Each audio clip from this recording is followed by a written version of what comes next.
So welcome to Learn to Watch. Today we have a build. Aponte's got a build pumped up on the screen for you guys. So what do you have? Today we're showing you how to use the Lukari Beam from Tier 4 Lukari Rep. We're using it Oh right yeah, here with cannons, which usually is but a big no-no. yeah, yeah. But normally we go like full cannons or full beams, right? Usually, yeah. Yeah. So why are we using that beam?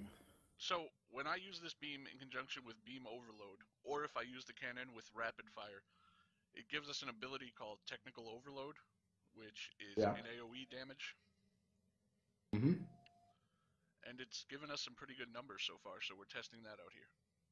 Oh, okay. Yeah, but overload and rapid fire isn't normally used in PvE, is it? No, but that's why. So here we're using cannons. We have 4 good cannons up front. We're still Mm-hmm. using Scatter Volley for that DPS. But then since we're using an escort, we have a good amount of tactical stations, so we were able to fit in an overload 1. Since we only have the Lukari beam, it's guaranteed to be the beam that overloads. Ah, I see. And then the overload, yeah, it hits for something between 10 and no, how hard does it hit actually? Overall numbers from the beam, I've seen anywhere from 10 to 20. The Oh, biggest that's number is a obviously coming out of technical overload itself, which I've seen anywhere from 6 to 10k. and like the actual numbers is something between like 70 and 300,000 damage, right? Because it's AoE. Yeah, I have some parses I'll show, see some of the differences. Yeah, nice. And it's got a 15-second logout, if as I understand it. So every time you use your beam overload, it procs.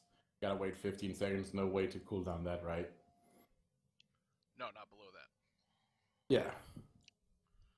So as long as you can group up spheres, group up enemies, and use the beam overload on that part, it should deal some good deeps. Yeah. Now, as you said, you tested it with rapid fire, and rapid fire was not critting technical overload. But when I Yes, use that it with is beam true. overload, we've been getting crits. So I think Yeah. it's because, like we said, overload always crits. So it could be a bug that it's tied in. Yeah.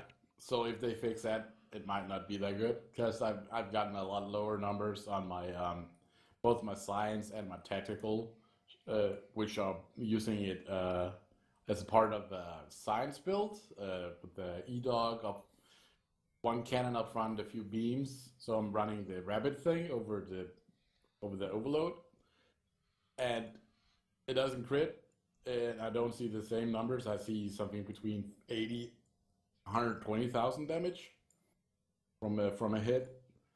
Uh, I haven't run that many tests on those characters, so I primarily used it as beam overload. I've been most successful with that. So yeah, Another good way build I was thinking about for this, obviously, like you see here, we have 4 cannons up front, some turrets in the back. This is our only beam.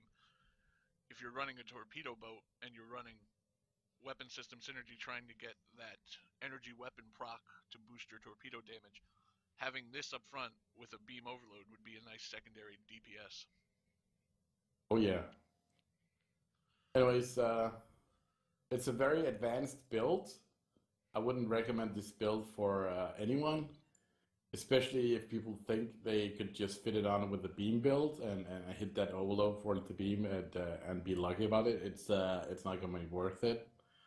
But yeah, if you follow and copy our builds, especially the ones with cannons and then just one overload up front, that should be the easiest way to use that build. Anyways, thanks for tuning in and see you next time.